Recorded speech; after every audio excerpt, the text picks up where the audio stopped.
Good evening. We are on Daf Ayin Aleph Amud Beis. We're continuing sort of in the middle of an issue. So let's try to go back and re-summarize what we were discussing.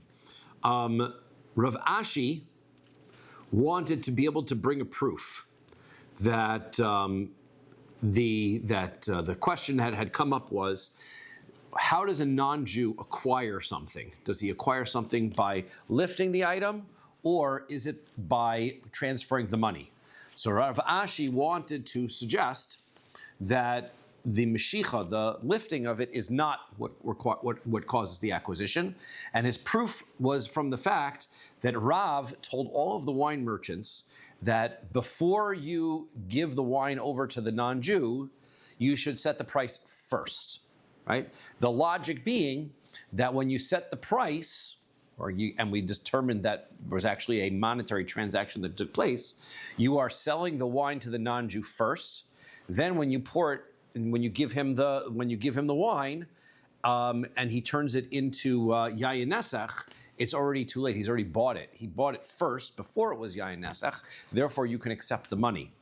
If, however, you didn't set the price first, then the non-Jew would acquire the wine, so then he would be turning it into yayin nesach. You were mentioning before about going to a supermarket, you're looking at this, asking how much this is.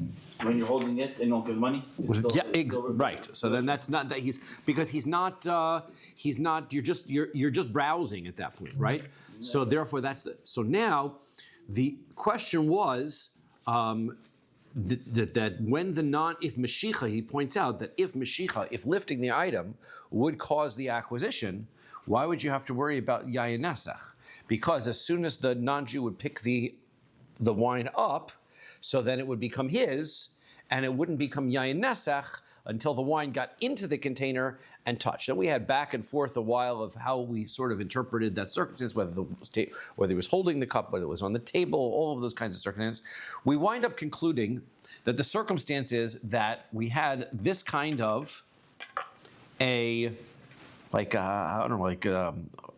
utensil had some kind of a piece that would stick out of it, so that when they would pour the wine onto it, and it would then run down into the utensil, the wine would be touching this piece that was outside the utensil before it went into the utensil.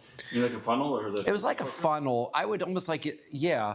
I'm imagining it's like a spout from the outside, but it's like a funnel, yeah. And so what would happen is that if the previous wine that was on there from the non-Jew was yayin nesach, would still be on there, then when you poured the new wine onto it, then it would become yayin nesach, and it wouldn't belong to the non-Jew until it arrived into his container. That would be the Mashicha. So therefore, that's why there was a problem of the wine first, which means that where we wanted to suggest that the challenge that Rav was having with the wine was that it would become yayin nesach as a result of the non-Jew picking it up or touching the wine. Really, what was causing the wine to be yayin nesach is that it was mixing together with non-kosher wine that was already on the utensil. Okay? So that's what comes out. That's where we're going to pick up from, that the problem that Rav has is that when wine that is yayin nesach comes in contact with wine that is not yayin nesach, then the whole thing becomes prohibited. That's what it sounds like. And that is where we're going to start ukiman, which is 1, 2, 3, 4, 5, 6, 7, 8, 9, 10, 11, 12, 13 lines down. Ukiman, who is Rav holding like? Dilok Rabbi Shimon Gamliel. Well, it's not like Rabbi Shimon Gamliel, because Rabbi Shimon Gamliel had made the suggestion, Ha'amar yimacher kulo le'ovdei kochavim chutz midmei yayin nesach shebo. He suggests that when yayin nesach mixes together with regular wine, so you had an amount of wine you can't get benefit from in here. The whole wine is not kosher, you can't drink it. But you can only not get benefit from the portion that is actually yayin nesach in here. So how are you going to separate it out? Well, you can't. But if you had $5 worth of wine that you could get benefit from, and then 30 cents worth of yayin nesach, then just sell the whole thing, $5.30 worth of wine, for $5. then by definition, you haven't gotten any benefit from the extra yayin nesech part. Now, the way that we just described it here now is that if any of the kosher wine touches any yayin nesech, the entire thing now becomes yayin nesech. Well, that's not the same as Rabbi Shimon Gamliel. Rabbi Shimon Gamliel says it's only the yayin nesech within the mixture retains its status as yayin nesech, but the rest of it is fine. So therefore, Rav does not hold like Rabbi Shimon Gamliel then. So the answer is, midihu taima elu l'Rav. So, well, what's the problem with that? Let's say it doesn't. Let's say this explanation doesn't go according to Rabbi Shimon Gamliel. Then that's fine. Rav is explaining the Mishnah his way, and that doesn't go like Rabbi Shimon Gamliel. That's not a problem because Hamar Rav says halacha Rabbi Shimon Gamliel chavis bechavis, aval lo yayin beyayin. Rav is of the opinion that when is it that Rabbi Shimon Gamliel made his statement that if you've got a mixture of kosher wine together with yayin nesech, that you can sell the entire thing and subtract the value of the yayin nesech? Was it after it was mixed in? So he says actually it's before it was mixed in, right? That's when you have barrels. Let's say I've got 5 barrels of kosher wine and 1 barrel of non-kosher wine. So now I'm allowed to sell all 6 barrels to a non-Jew and only charge him for 5 barrels. Why? Because the wine's not all mixed up. But if I had 1 barrel and it was 80% filled with kosher wine and 20% filled with not kosher wine, so then the entire thing couldn't be sold. Right, because the non-kosher wine is not batal, and therefore it's going to be prohibited. Right, so it makes the extra 20% of non-kosher wine make that 80% kosher wine treif. Exactly. Not only treif, but prohibited for any benefit as well. Therefore, you couldn't sell it at all. Okay, so everybody's consistent. Okay, so now, continuing on to the next question. Meisvei, halokech grutos min ha'ovdei kochavim. Let's say somebody buys scrap metal. I think we had this case before, right? He buys a bag of scrap metal from a non-Jew. Umatza bahen avodas kochavim. He opens up the container of all the scrap metal, and inside the container of scrap metal, he finds a little idol. Like a gurgle or something. Yeah, something like that, right? So he's finds that inside there. Im ad shalom noson mos moshach. So this is back to the question of Mashicha. So if he didn't give money yet, right? If he hasn't paid for it, and he's lifted up this bag, so then yachzir, then you can return it. Sounds like we're saying that Mashicha, that the picking it up is not acquiring it. Because the issue is he hasn't paid for it. Since he hasn't paid for it, even if he's lifted it up, he can always give the idol back. And what's nice about giving the idol back is that you don't have to pay, right? Because remember, let's say he paid for $5 worth of silver, 5 pounds of silver here, and then he opens it up and finds out that one of the pounds of silver is an idol, so he can't get benefit from that. Which means you can't melt it and then you can't get it right. Remember, the Jewish person, once he owns it, can't do anything with it.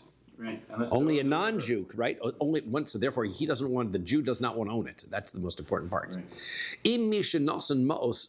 But if he's already paid for it, so then now it's too late. Now it belongs to the Jew. You have to throw it in the Dead Sea. That's exactly remembered. That yes, you got to throw it in the Dead Sea because there's nothing you can do with it. You can't melt it down. You can't get any benefit. You can't do anything with it. Now, if you're of the opinion that says that the way for a non-Jew to acquire an item is to do the lifting up, so amay yachzir, so then why in the case where he didn't pay for it, can he just return it? Because at the end of the day, he picked it up. Once he picks it up, it's his. But you didn't pay for it yet, so it still belong to the owner. So that must show you that paying for it makes the transition. If you go to any supermarket, you just pick it up, look at the product, and you put it back. It still belongs to the supermarket. According to this, right? Well, it's so you're right. Right? It's not like going to the supermarket. It's not like a non-Jew or somebody could just come over and pick up somebody else's item. That's stealing, right? But if there's an agreement to purchase, right? We need some sort of agreement to purchase.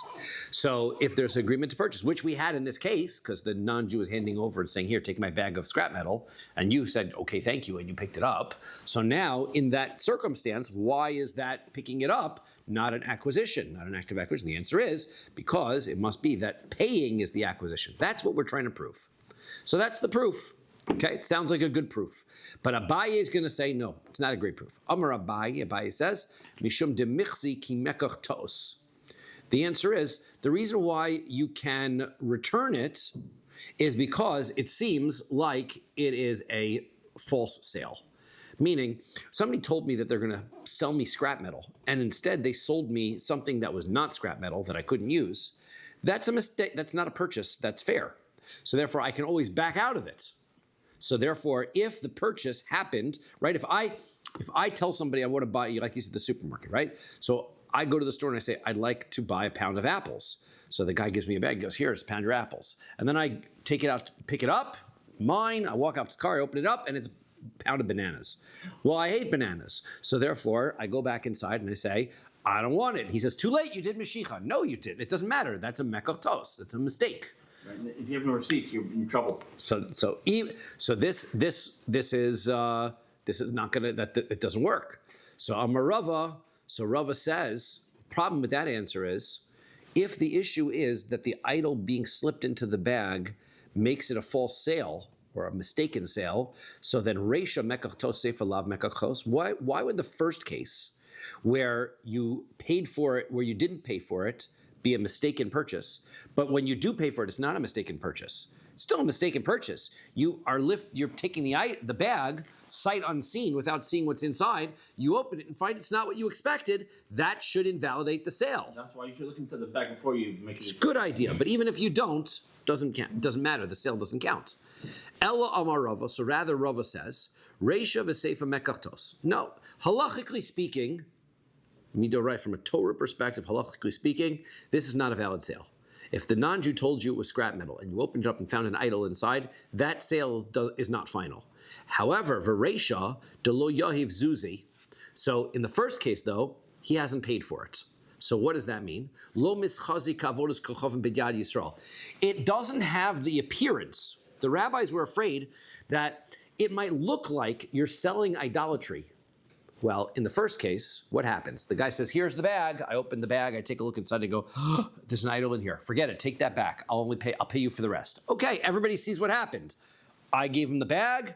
I opened the bag. I gave him the idol back. There's no money transference when I gave him the idol. Therefore, it's clearly that I'm just returning that which I didn't want. But Seifa, the end case, Diyohiv Zuzi, if the circumstance is where the person paid money for it already, so then mischazi kavodas kachavim beyad Yisrael, now it looks like a transaction. Because what's going to happen? I give the guy $20. He gives me the bag. I open the bag. I see the idol. I take the idol out and I go, oh, you know what? I want my money back. So what is everybody going to see? They're going to see me handing you the idol, handing the non-Jew the idol, and the non-Jew giving me back $5. So it looks very much like I'm buying that I'm selling an idol and getting benefit out of it. Therefore, the Rabbanan said, since that's what it looks like, that's why you can't do it. It's Marasayan, basically. Marasayan, that's what it looks. That's exactly what it is. It seems like it's Marasayan. So Amar le Mar Kashisha brother of Chisda Rav Ashi. So Mar Kashisha, the son of Rav Chisda, said to Rav Ashi, Tashma, come and listen. Where am I? Okay. Now we're going to try to prove that Mashiach is an acquisition. Up until this point, we were trying to prove that it's not.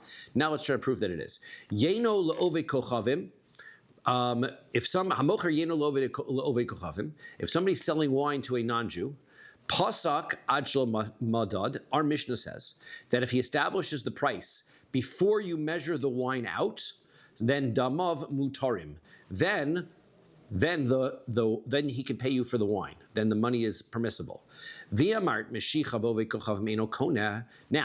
if picking up the item doesn't acquire the object, amai damav mutarin. Why should the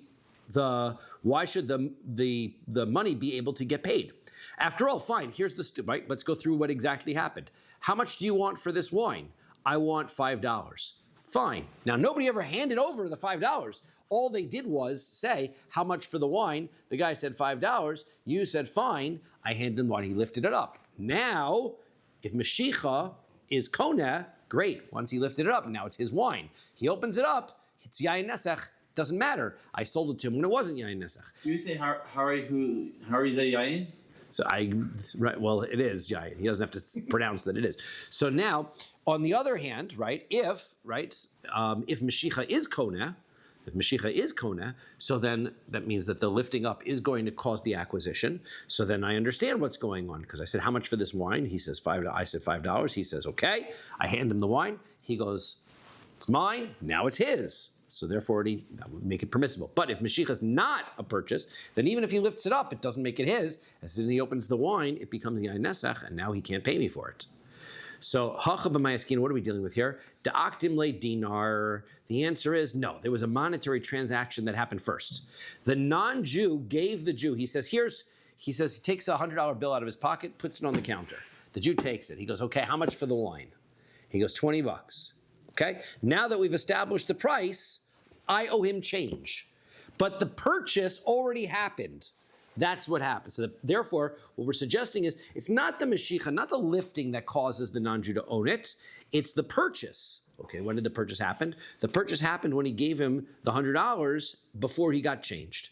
So ihachi, if that's true, ema seifa, then how do you explain the second part of the Mishnah? The Mishnah says, Modod ad shelo pasak damav asurin. Well, then if he measures the wine out, puts it into the non-Jew's utensil, before they establish the price, so then it's prohibited. So now, the dekadim le dinar. Now, if you're going to say that the story happened like this, first he gave the $100, first the non-Jew gives the $100 bill. The Jew takes the $100 bill. Well, he's purchased the wine now, according to the way that we do. So what difference does it make whether I pour before or after I establish what the change is? Once he gave me the $100 bill, then the purchase is complete. So amai damav asurim. Why should his money be prohibited? Because after all, once he's given me the money, it's his, and now he owes me. So Amrle, so he said back to him, he says, it's not getting better in your version. Why is it that you would say, if let's say the non-Jew is acquiring the item by lifting it, so then amai reisha damav mutarin v'seifa damav asurin. Why would the first case, regardless of whether he establishes the price or doesn't establish the price, what's the difference between the two cases, whether he measures it first or he sets the price first? Either way, once the non-Jew lifts it up, it belongs to him. It should be permissible. Why would it be in the second case that they're prohibited? So we've got to come up with a novel understanding of this Mishnah in order to understand what's going on. What are you going to say? Pasak samcha date. What happens is, and this is as Yehuda you've been talking about, once I set the price, then the sale is final. Why? Because then I know we're going through with this deal. If he hands me a $100 bill and I take it and I put it into my cash register and he says, okay, so how much is the wine? And I say $50. He goes, $50? That's crazy. Well, that's how much I want. Okay, well then the deal's off. Well, then I'm going to give him back the $100, the $100 bill, because the deal never went through.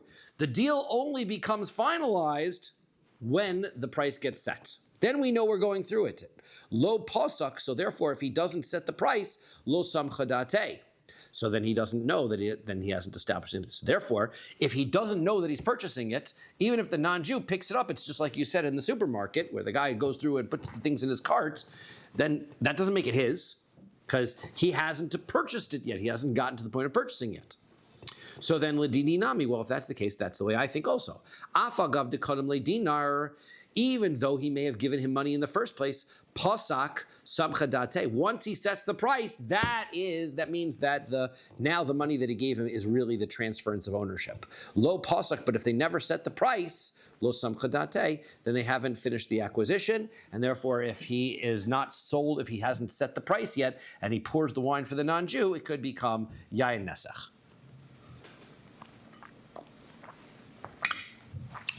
Amarle Ravina Lorvashi. So Ravina says to Ravashi, Toshma, come listen. Damar Reb Chia bar Abba, Amar Reb Yochanan. Reb Chia bar Abba said, Reb Yochanan ben Noach nerag al pachos mishava pruta.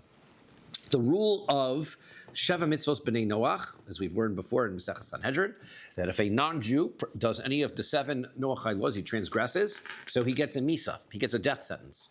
So that means that if What's the sentence? the death sentence was sayif with a sword, right? Always. Sayif with a sword. So, ben Noach nerag al pachos mishava pruta, if I have a non-Jew, and he steals less than a pruta, so then he gets killed for that, right? Normally, the minimal amount of stealing is a pruta for Jews, right? Then you know you have to return it. But if it's less than a pruta, so then he gets killed anyway, because for a non-Jew, that's still stealing. V'lo niton lihi shavon. However, he doesn't have to return the object, right? There's no requirement, because it's less than a pruta. Less than a pruta, people are not, we call it makpid, they're not concerned about it. So therefore, the non-Jew doesn't care. He stole my paperclip. I don't care. Right? But nevertheless, he stole a paperclip, therefore he has to pay the punishment, death sentence for stealing, but he doesn't have to repay the paperclip. Okay, that's what that halach is. Now, now, how did the non-Jew commit stealing? If he lifts up, he comes over to the Jew's desk and he takes his paperclip. Okay, so then if he lifts up the paperclip, now he owns the paperclip. That's stealing. By lifting it up, he has acquired it. So that makes sense. That lifting up is now an acquisition for this non-Jew. So therefore, if you hold that lifting it up is not an acquisition, so then why would you kill the non-Jew? He didn't do anything. He just moved it from here to here. Why is that a problem? If you're in the wrong area, so you want to put it back in a proper place. Well, okay, there's a difference between hiding something and stealing something. One's a death sentence and one is just a mean trick. So this, right, what makes it stealing? It's stealing because by picking it up, he owns it. Well, how are you going to explain that if you hold that picking it up doesn't make you own it?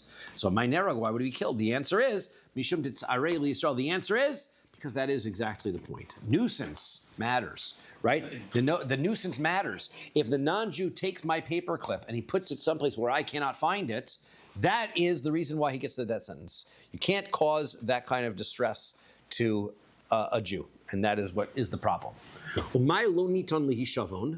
So what does that mean then? How do you explain why he doesn't have to return it? He never stole, he never owned it, so what does it mean he doesn't return it? The answer is, De'enu b'toras hi shavon, means that it's not even in the concept of returning it doesn't even exist, because he never really owned it.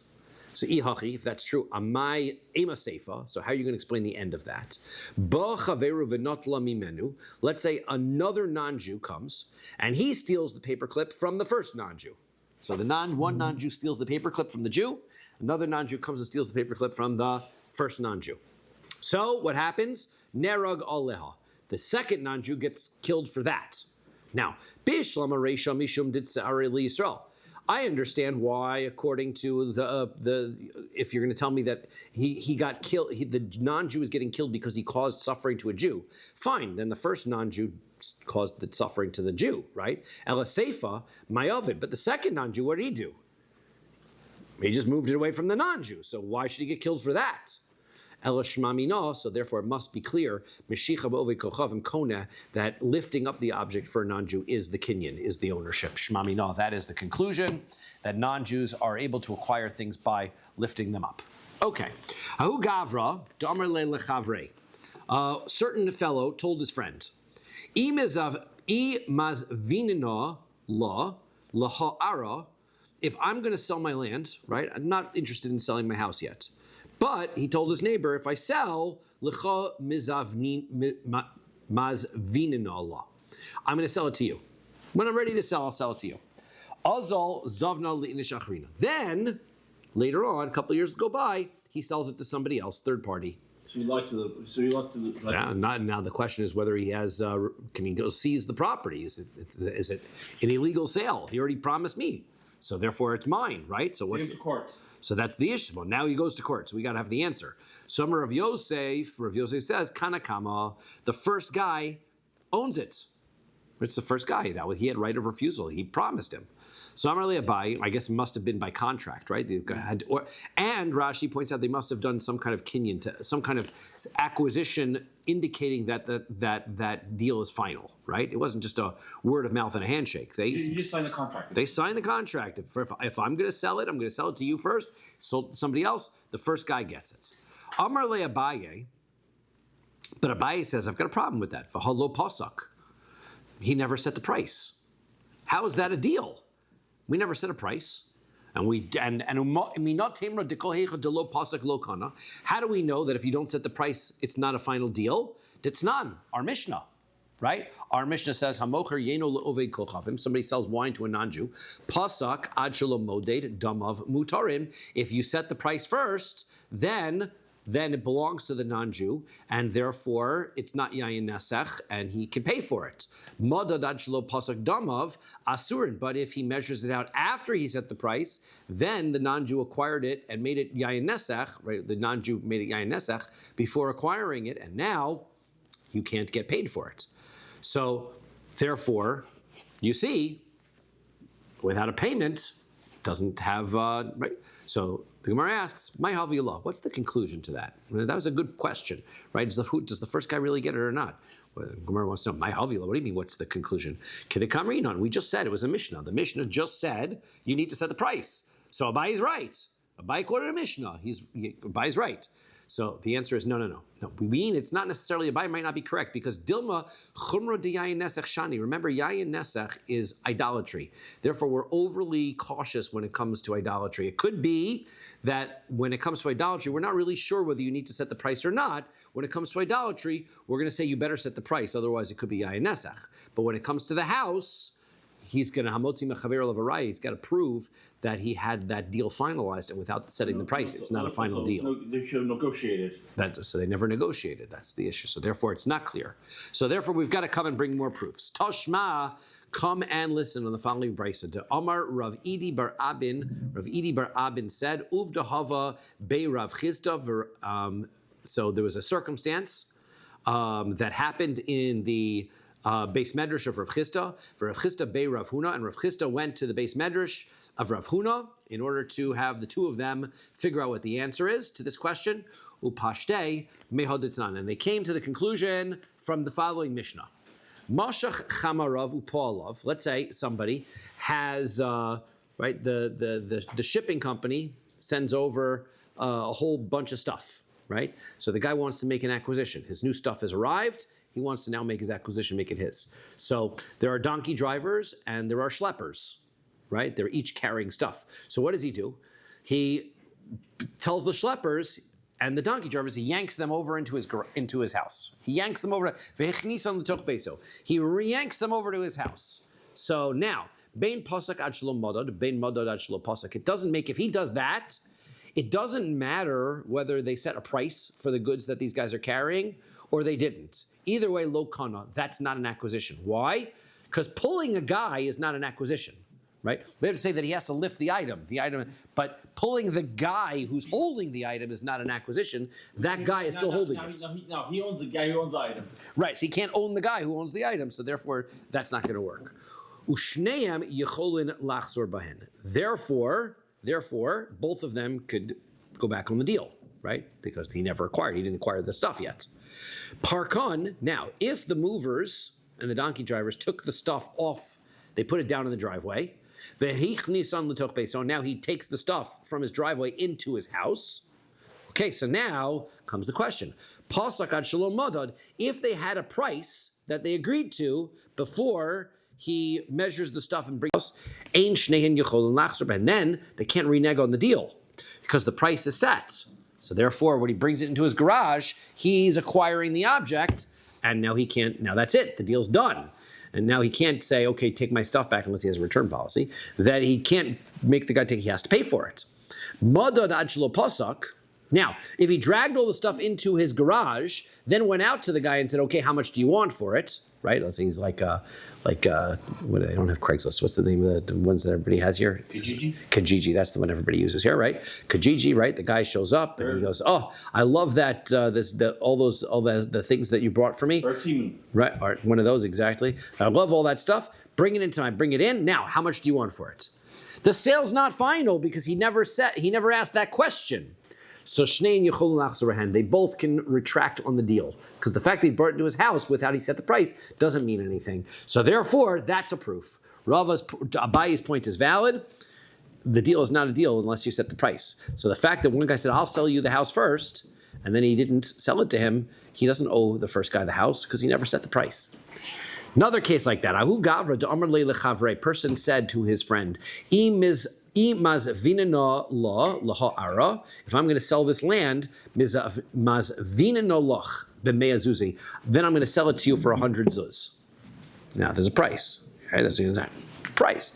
Azal zavna le'inish achrina b'mea ve'esrin. He went and he sold it for 120 zuz to another guy. Another guy offered him more, so he sold it to the other guy. Amar Rav Kahana says, Kanakama, the first guy who owns it, right? It was a deal. Everything is there. They set the deal. They set the price. He can't sell it to the other guy. It's too late. He sold it. So Maskif lo Rav Yaakov minar bekod. So Rav Yaakov from Nahar Pekod asked the following question: Hai zuza ansuhu. The money forced him to sell it, meaning the guy agreed that if he was going to sell it, he'd sell it to this guy for 100 zuz. He wasn't ready to sell it. Comes along some other guy and says, I'll give you 120 for it. Well, now he's making a windfall, right? Some guy offers me 120 for something that's really worth 100. Now I'll sell it. So it didn't break the deal because he wasn't ever going to sell it at 100. He wasn't ready to sell it. He told the guy, if I'm ready to sell it for 100, I'll sell it to you for 100. But since he wasn't ready to sell it for 100, the money forced him, the extra money made him take it. The hilchas on the halacha is in fact ki Rav Yaakov minar Pekod, like Rav Yaakov from Nar Pekod. Amar le kedeshaimi betlosa afilu trey.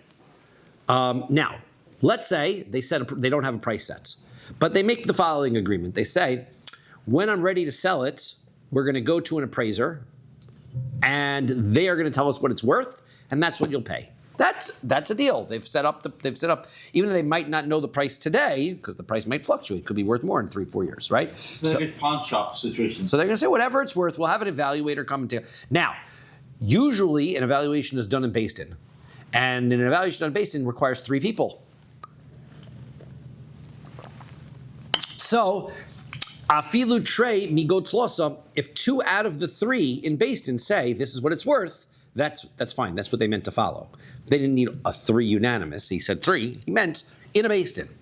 Keda amri betlosa. Now, if he says we're going to do what 3 people say, now adamri betlosa.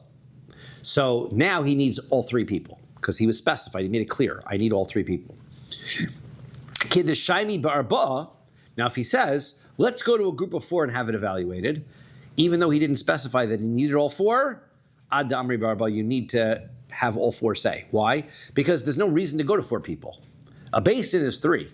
If you said I'm going to go to 4, the reason you're going to 4 is because you want to see that 4 people agree as to what it's worth. The Kol Shekain Hechadamrle Kida Amri Barba, and for sure if he says we're going to do what 4 people say, then for sure you need 4 people agreeing. Amar Le Kedeshaimi Betlosa. Let's say he says, let's go have it evaluated. We'll sell it for whatever it's evaluated in 3. Vasu Tlosa Vishamuha. 3 people came and they evaluated it. The Amar Lach Lesu Tlosa Achrini de Kimluhu Tfei. Now he says, well, I can take it to another 3 people and they'll be able to evaluate it for more. Okay, so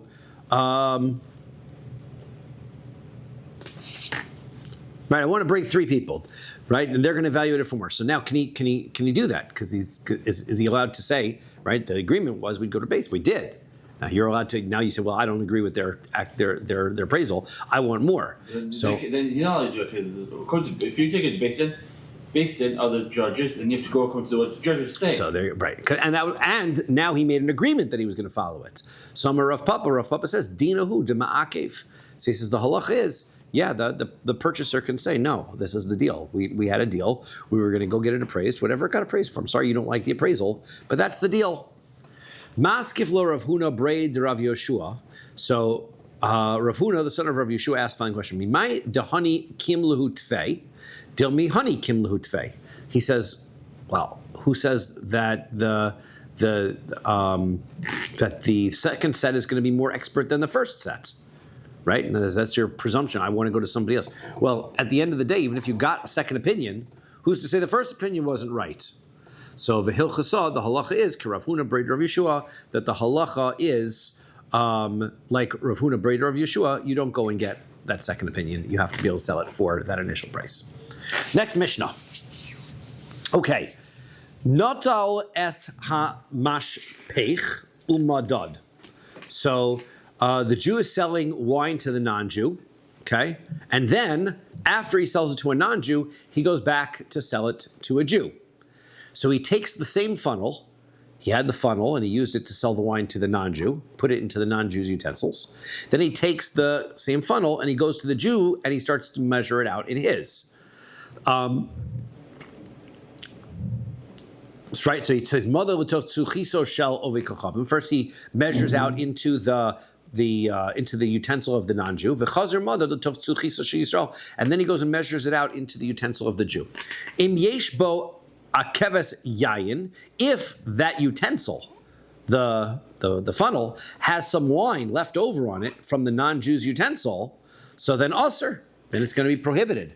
The yayin nesach is now going to ruin the last Jew's item. Hama'ara mikli el kli. So if you're pouring from one utensil to another, so then es she'era mimenu, the wine that is in the original utensil, right? So you're pouring what sounds like from kosher to non-kosher, right? We're going to see what's going on here. So the wine that's left in the utensil that he was pouring from is mutter, is acceptable. Ves she'ero letocho aser. But whatever got poured into the new container, that's the one that's not kosher, that's going to be prohibited, right? It doesn't, the wine doesn't go back into the, so you have the wine, the prohibition doesn't carry back into the first utensil. From the bottle to the cup or whatever in the back of the bottle. Correct. It doesn't go back from the cup back into the bottle. Exactly. Okay. So now, the question is, right? Let's say now the Gemara is going to want to discuss wine that gets poured from a Jew's utensil to a non-Jew's cup. Right? Is there a yayin nesach problem? That's what we're going to discuss. Which sounds like the Mishnah just said no. Let's see how we're going to interpret the Mishnah. Because your Jew owns the wine, right? And he's pouring. The Jew owns the wine. He's pouring it into a non-Jew's utensil. As long as he doesn't touch the cup, which has the remnants of wine on it, I don't see it should be a problem. As long as you don't touch the wine doesn't touch the cup. So here's our question, right? The wine is getting poured, right? Here's our wine getting poured into. The wine is getting poured into the cup. At some point, this wine touches the cup. Well, then it's... The wine now touches the cup. The question is what we call nitzuk. This is the nitzuk, right? Does when the wine touches the bottom of the cup and becomes yayin nesach, does this become yayin nesach? If this is yayin nesach, does what's in the bottle now become yayin nesach? Because it's all touching. Is it all one mixture? That's our question. Okay, so we learned in a Mishnah, Tnan Hasim, we learned a Mishnah in Maseches Taros. Hanitzuk v'hakatefres, right? A nitzuk is a stream of water that's going from above below, like a faucet, right? It comes from the top, goes to the bottom. And they didn't have plumbing, so they had a big container, right, with the water in it, and then it had a little faucet. And it goes down into another container below, okay? And also a katefres. Katefres is a place that it's going down a steep slant, right? You've got I don't know what is it, I guess pouring it down a gutter or something like that, right? It's going down a steep slant. Umashke tofeach, or also you have slightly moist amount of liquid. Okay, so I've got some water over here. I've got some water over here. I've got some ground in the middle. This ground in the middle is moist. Okay, it's not really wet. It's not a puddle of water, but it's moist. It's dampish. So the question is, we're going to discuss in these circumstances where we're going from above to below or across someplace moist. So the answer is, it says, Eino chibur. These two things are not considered attached. The below is not considered attached to the above. Okay? It's not attached. As far as lo litnyan tuma, not as far as establishing tuma, meaning if this liquid below is tameh, we don't say that the liquid above is now tameh because it touched it.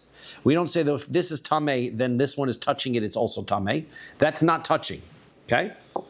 And also lo l'tahara. Also, as far as making it pure, in the sense that if one of the areas is for mikvah, we need to have 40 saw of water.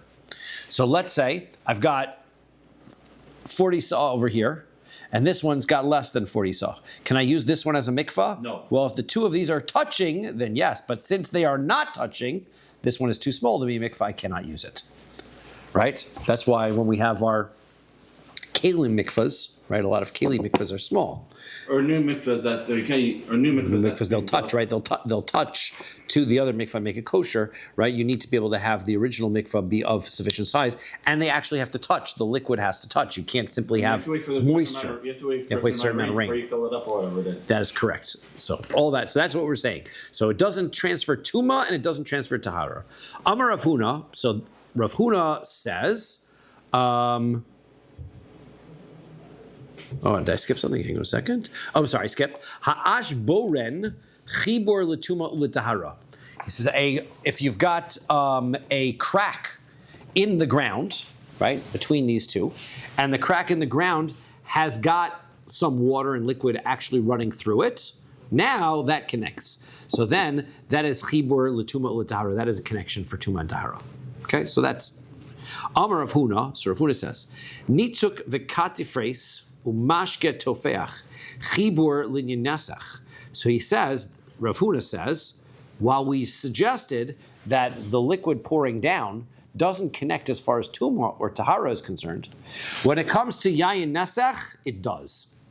Why? Because we're stricter with yayin nesach. So therefore, if the water, if this item below was yayin nesach, and you pour from above into the cup that has yayin nesach in it, the non-Jew's container is not kosher, it has yayin nesach in it, then the wine above is also yayin nesach. So that's what Rav Huna says.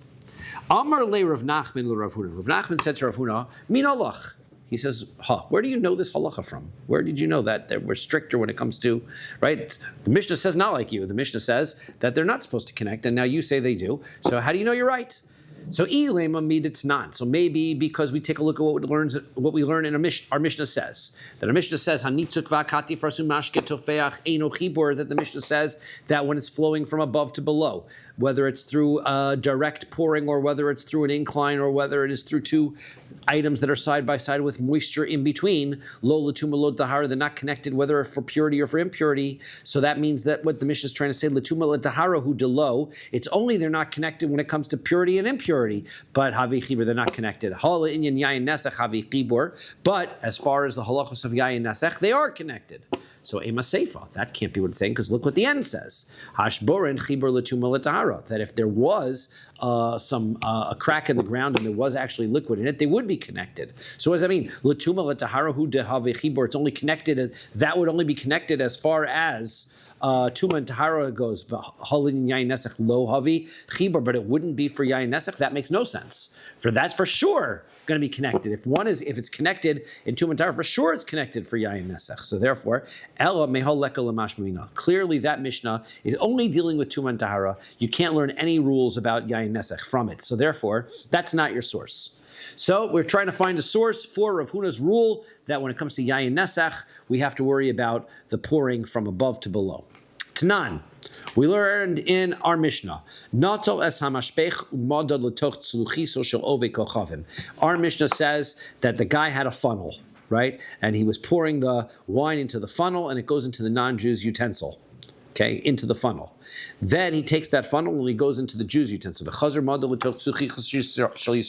Now he goes puts that funnel into the Jew's item. Okay, we're on ayin beis, amud beis. If there's still some wine left over on that funnel when he goes to pour into the Jews, so usr. So then it becomes prohibited. How did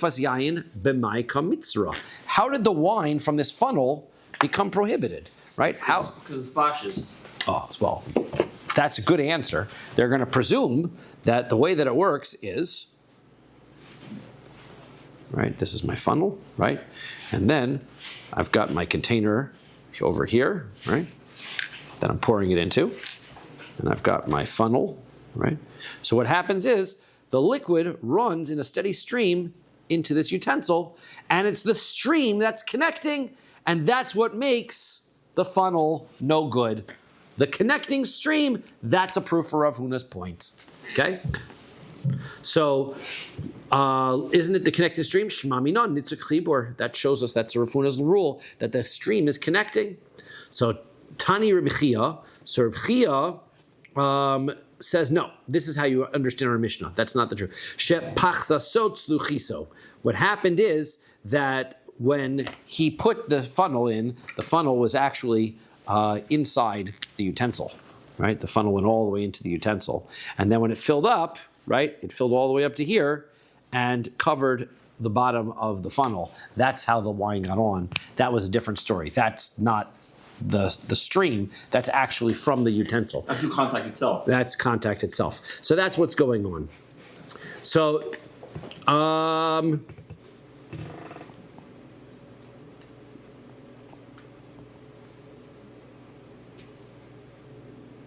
aval lo pischiso tzuchiso mai. So, what would be the halacha if, however, it wasn't touching and it was only through the stream? Lo tifshuk denitzuk eno chibor. So you wouldn't be able to answer that question. Lo tifshuk denitzuk. You can't make the connection. You have no idea. There's no way to be able to derive that halacha. Okay.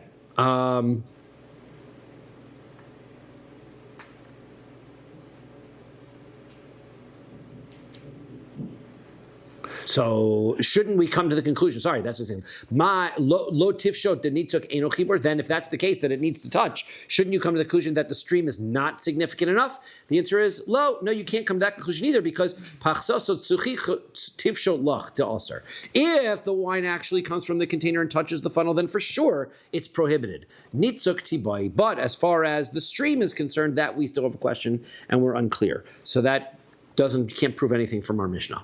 Toshma, so we'll try again. Come and listen. We're trying to find the source for the streams being connected.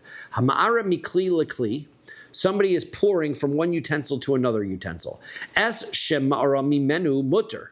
This is from our Mishnah, right? If you're pouring from the utensil, so then that which is in the original utensil is permissible. Ha debeni beni aser. So that means that if I'm pouring, what we said is that which is, if I'm pouring, if the case was, right, back to this, right, he's pouring from the bottle into the cup, right, and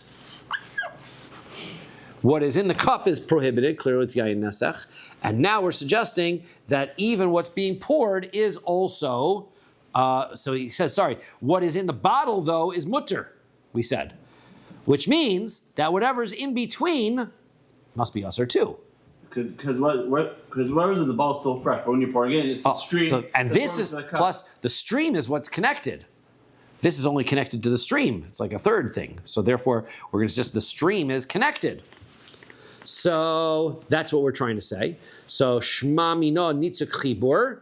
So that would mean we would come to the conclusion that the stream is connected. So initzuk chibur afilu degave demona nami litzer. If the stream was connecting, then the stream connects back into the bottle.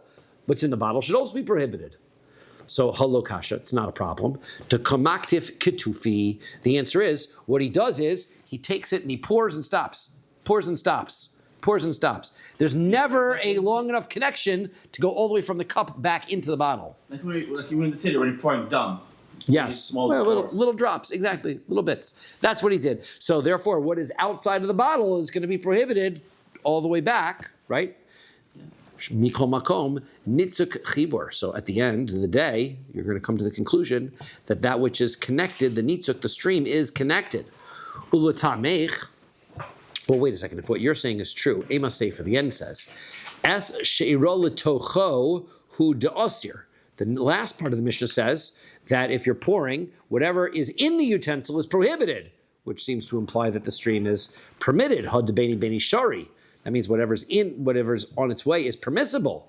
So therefore, our Mishnah you can't prove anything from. Our Mishnah is just clearly using a balanced language. What's in the cup is prohibited. What's not in the cup is permitted. That doesn't mean that what's not in the cup is permitted, and therefore, whatever's in the cup is prohibited. Therefore, that which is not is definitely permitted, and whatever's in the right, it doesn't mean that.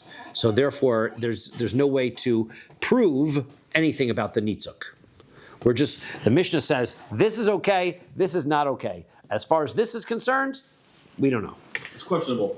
Toshma, and that's the question we're trying to answer. Come and listen. Hama'ara mechavis labor.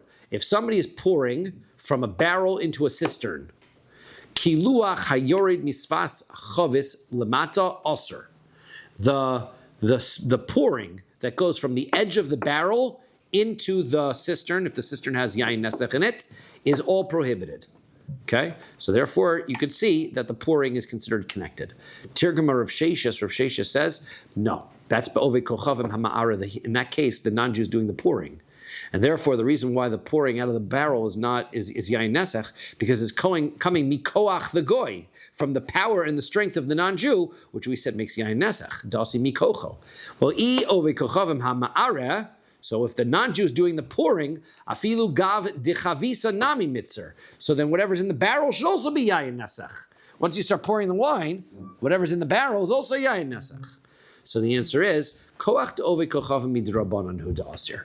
This idea that wine that's being pushed or forced by a non-Jew becomes yain nesach, that's only a rabbinic concept, because the non-Jew never actually touches the wine. It's only midrabanan. Hahu de nafik lebroi gozu be'rabanan, hahu de lagavai lo gozu be'rabanan. The rabbanan just said whatever's outside the barrel, that's prohibited. Whatever's inside the barrel is still permitted. Amar lu Rav Chisda lahanhu sabisa. Okay, so Rav Chisda said to certain wine sellers, Ki kailisu chamra lo'ovdei kochavim, when you are selling wine to non-Jews, katfe ketufe. So what you should do is you should follow this advice of pouring it little bit by little bit, right? Don't spill it long. So Amar lahu Rava lahanu shfuchai. So Rava said to these workers, these Jewish workers that were pouring wine from one utensil to another, Kol shafchisu chamra lo likrav ove kochav l'sayel b'hadaychu. And whenever you're pouring wine, don't get a non-Jew to help you. Not a good idea. Why?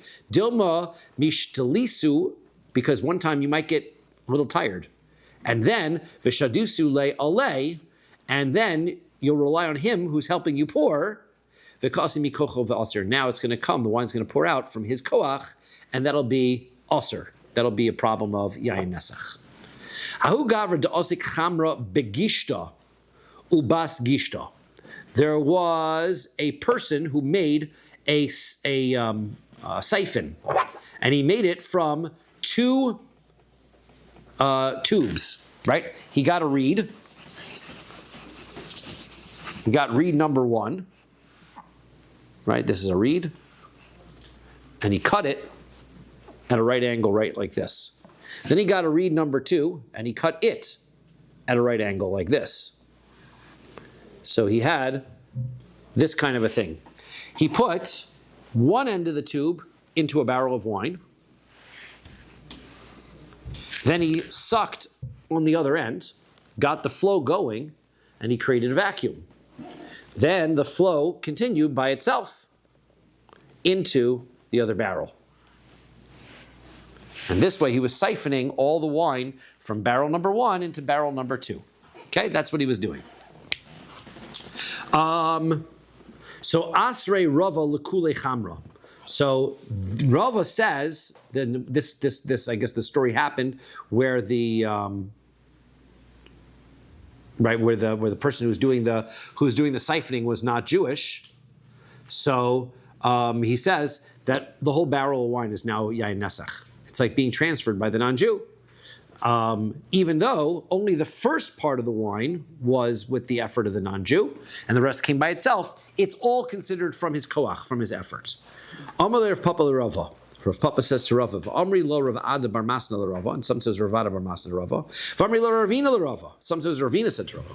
B'mai, what is the reason why the wine becomes yain nesach? How did it become?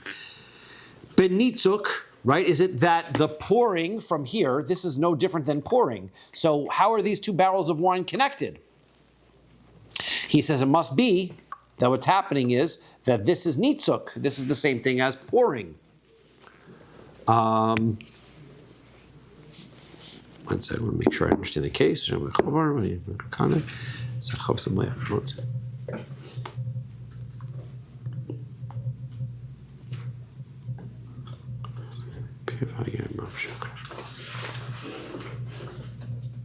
Yeah, so that's what happens. The non-Jew came and touched the two tubes, so he says it's a nitzuk. So the nitzuk connects the two barrels. Therefore, that's why the barrel is prohibited.